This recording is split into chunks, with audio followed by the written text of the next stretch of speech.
सभी को नमस्कार। स्वागत है आपका हमारे YouTube चैनल पर। तो डियर स्टूडेंट, आज हम इस वीडियो में अध्ययन करने वाले हैं कक्षा 8 विज्ञान विषय का अध्याय संख्या 5 पौधे एवं जंतुओं का संरक्षण। इस पाठ 5 के इस वीडियो में हम प्रश्न तथा उनके उत्तरों का अध्यापन करेंगे जो पाठ्य पुस्तक के अभ्यास प्रश्न हैं। तो डियर स्टूडेंट, वीडियो को शुरू करने से पहले अगर आप हमारे चैनल पर नए हैं, चैनल को सब्सक्राइब जरूर कीजिएगा।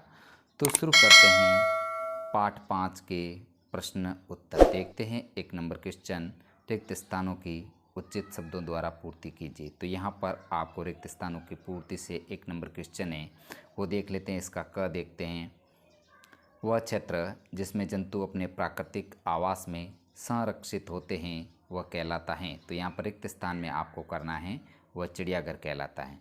नेक्स्ट है इसका ख, किसी क्षेत्र विशेष में पाई जाने वाली स्पीसीज जातियाँ यानी कि विशेष श्रेणी स्पीसीज कहलाती हैं। यहाँ पर रिक्त स्थान में आएगा विशेष श्रेणी स्पीसीज यानी कि क्षेत्र विशेष में जो पाई जाती हैं। नेक्स्ट है इसका ग, प्रवासी पक्षी सुदूर क्षेत्रों से परिवर्तन के कारण पलायन करते हैं। तो यहाँ पर जो प्रवासी पक्षी आते हैं जाते हैं वो जलवायु परिवर्तन के कारण पलायन करते हैं। इस प्रकार ये रिक्त स्थान आपको पूर्ण करना है। नेक्स्ट है 2 नंबर क्वेश्चन, निम्नलिखित में अंतर स्पष्ट कीजिए। तो यहाँ पर आपको अंतर बताना है। वन्य प्राणी उद्यान एवं जैव मंडल आरक्षित क्षेत्र, चिड़ियाघर और वन्य जीव अभ्यारण्य में अंतर, संकटापन एवं विलुप्त स्पीसीज में अंतर बताना। तो यहाँ पर देखते हैं सबसे पहला क देखते हैं, वन्य प्राणी उद्यान एवं जैव मंडलीय आरक्षित क्षेत्र। तो यहाँ पर इन दोनों के मध्य अंतर यानी कि वह क्षेत्र जहाँ जंतु उनके आवास किसी भी प्रकार के विक्षोभ से सुरक्षित रहते हैं, जबकि वन्य जीवन पौधों और जंतु संसाधनों और उस क्षेत्र के आदिवासियों के पारंपरिक ढंग से जीवन यापन हेतु विशाल संरक्षित क्षेत्र जैव मंडलीय आरक्षित क्षेत्र कहलाता है। इस प्रकार वन्य जीव उद्यान एवं जैव मंडलीय आरक्षित क्षेत्रों के मध्य अंतर को आपको कॉपी में करना है। नेक्स्ट है यहाँ पर ख, जो चिड़ियाघर एवं अभ्यारण्य। तो चिड़ियाघर जहाँ कई सारे जानवरों को इकट्ठे रखा जाता है वह चिड़ियाघर कहलाता है, जबकि अभ्यारण्य आरक्षित वनों की तरह ही कुछ ऐसे क्षेत्र जहां पर वन्य प्राणी सुरक्षित एवं संरक्षित रहते हैं वह वन्य जीव अभ्यारण्य कहलाता है। बहुत ही इंपॉर्टेंट है चिड़ियाघर और वन्य जीव अभ्यारण्यों के मध्य अंतर। नेक्स्ट है संकटापन एवं विलुप्त स्पीसीज। तो यहाँ पर बाघ उन स्पीसीज में से हैं एक हैं जो धीरे धीरे हमारे वनों से विलुप्त होते जा रहे हैं। तो ये कहलाते संकटापन, मतलब जो विलुप्त होने की कगार पर हैं। उनमें से जो प्रमुख है वह है बाघ। नेक्स्ट है वनस्पति जात एवं प्राणी जात। किसी विशेष क्षेत्र में पाए जाने वाले पेड़ पौधे उस क्षेत्र को वनस्पति जात कहलाते हैं, जबकि किसी क्षेत्र विशेष में पाए जाने वाले जीव जंतु उस क्षेत्र को प्राणी जात कहलाते हैं। इस प्रकार इनके मध्य अंतर स्पष्ट करना है। नेक्स्ट है आगे 3 नंबर क्वेश्चन, वनों उन्मूलन का निम्न पर क्या प्रभाव पड़ता है, चर्चा कीजिए। तो सबसे पहले वनों उन्मूलन का जो प्रभाव है वन्य प्राणियों पर पड़ता है उनका हम देखते हैं। तो उत्तर है वनों उन्मूलन का वन्य प्राणियों पर प्रभाव पड़ने से वन समाप्त हो रहे हैं। वनों की कटाई करके भूमि का कई कार्यों में उपयोग किया जाता है। वनों की कटाई जंगली जीवों के प्राकृतिक आवास को नष्ट कर देती हैं, जिसके कारण जीवन की आवश्यकताओं की आपूर्ति नहीं होने के कारण उनकी संख्या घट जाती है। नेक्स्ट है आगे ख, पर्यावरण। वनों की कटाई पर्यावरण के प्राकृतिक संतुलन को बिगाड़ देती हैं। पौधों के द्वारा कार्बन डाइऑक्साइड अवशोषित नहीं होती और पर्यावरण में इसकी मात्रा बढ़ जाती है। यानी कि वनों की कटाई से जो पृथ्वी पर है कार्बन डाइऑक्साइड CO2 की मात्रा बढ़ जाती है और पर्यावरण में इसकी मात्रा बढ़ जाती है। पौधों की कमी के कारण ऑक्सीजन की मात्रा कम हो जाती है। वनों की कटाई से नमी कम हो जाती है और वातावरण में तापमान बढ़ जाता है। नेक्स्ट है गांव या ग्रामीण क्षेत्र। गांव अपनी कई ज़रूरत की आवश्यकताओं हर वनों को पूरा करते हैं। वनों की कटाई के कारण ग्रामीणों की ये आवश्यकताएं पूरी नहीं होती हैं। साथ में जैसे ही वनों की कटाई से जंगली जानवरों का आवास खत्म होता है वे गांव की ओर भागते हैं, जिससे ग्रामीण संसाधनों को नुकसान पहुंचता है। नेक्स्ट आगे शहर के बारे में लिखते हैं। शहरी क्षेत्र। शहरी क्षेत्र के निवासी अपने क्षेत्र में स्थापित उद्योगों का उत्पादन वन से प्राप्त कच्चे उत्पादों में करते हैं। लेकिन वनों की कटाई से शहरों में औद्योगिकरण सबसे अधिक प्रभावित होता है। इसके साथ वनों उन्मूलन के कारण उत्पन्न हुआ प्रदूषित वातावरण भी शहरी क्षेत्रों को प्रभावित करता है। नेक्स्ट है पृथ्वी।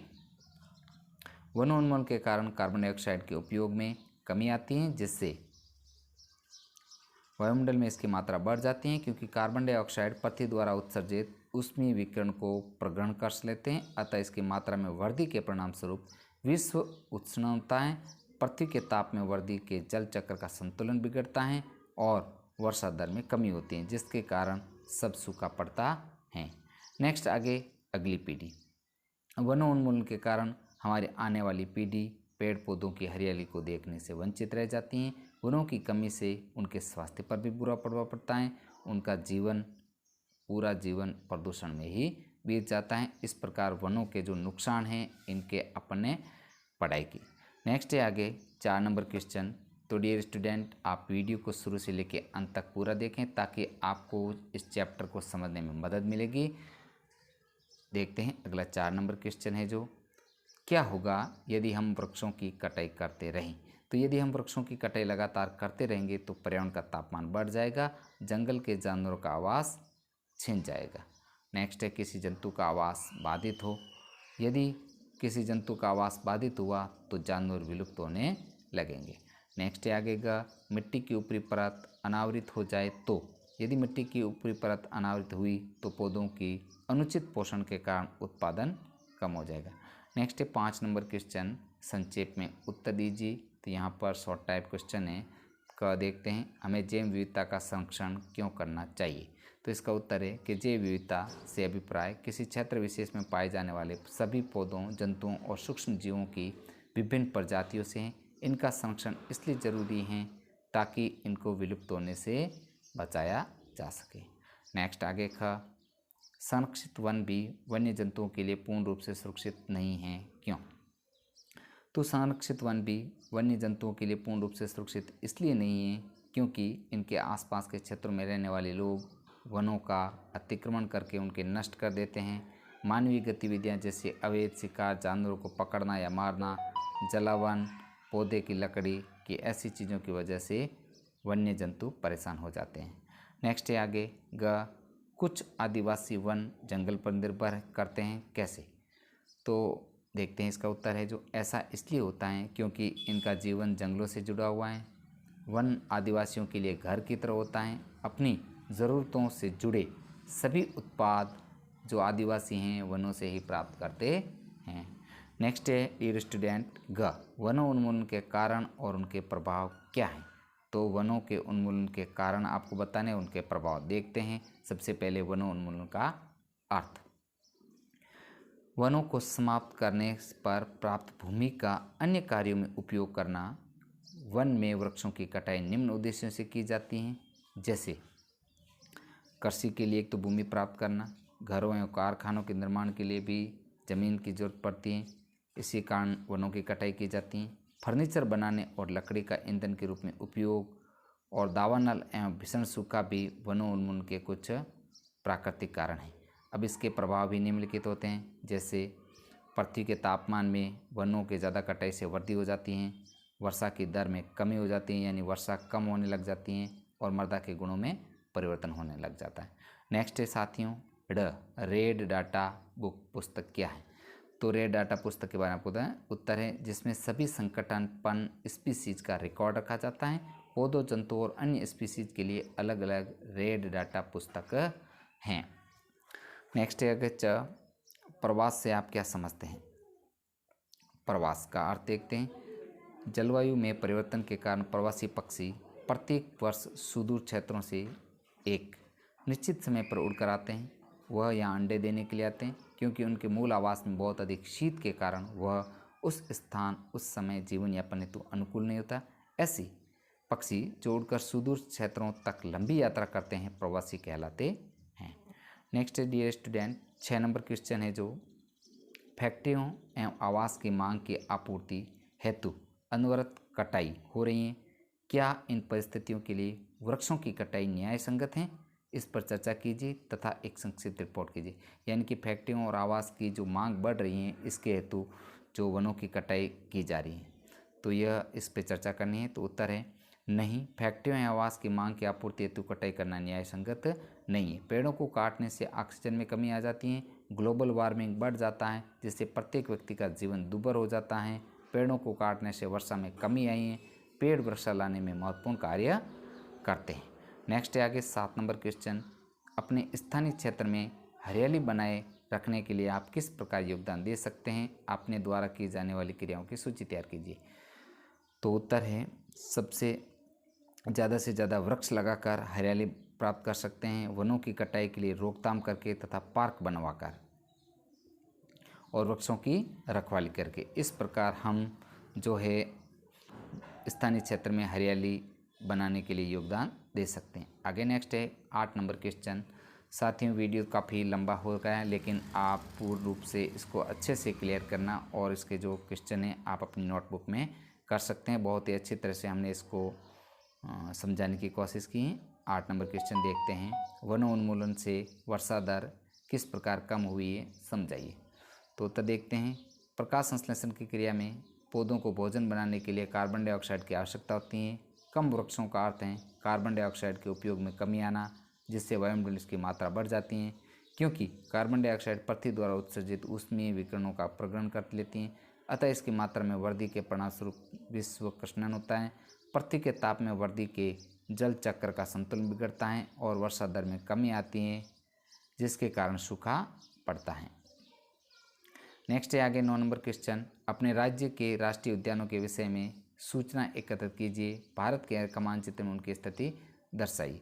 तो यहाँ पर आपको हेमस राष्ट्रीय उद्यान, गंगोत्री राष्ट्रीय उद्यान, गिर वन राष्ट्रीय उद्यान, सुंदरवन, जिम कॉर्बेट, इंद्रावती राष्ट्रीय उद्यान, हमें अध्यापक की सहायता से इन राष्ट्रीय उद्यानों को भारत की रेखा पर मानचित्र करना है। तो ये अपने टीचर की सहायता से जितने भी राष्ट्रीय उद्यान हैं भारत के मानचित्र में इनकी स्थिति आपको बतानी है, स्वयं करनी है, देखनी है आपको मानचित्र में, भारत के मानचित्र में।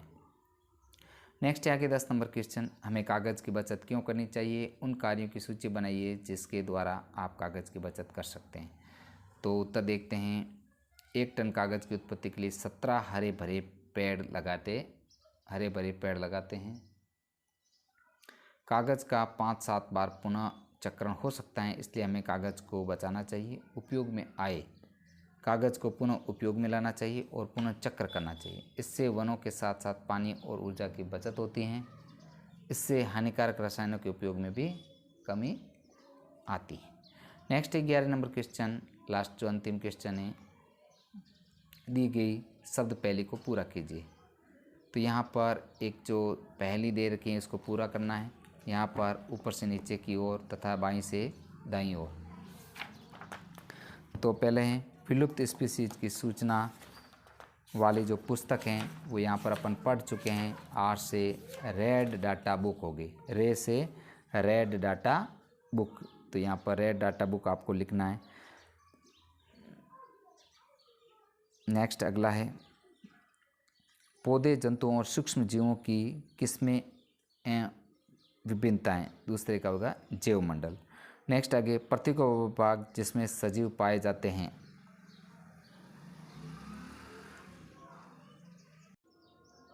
तो इसका होगा जैव विविधता। इसी प्रकार विलुप्त हुई स्पीसीज का होगा जो संकटापन है।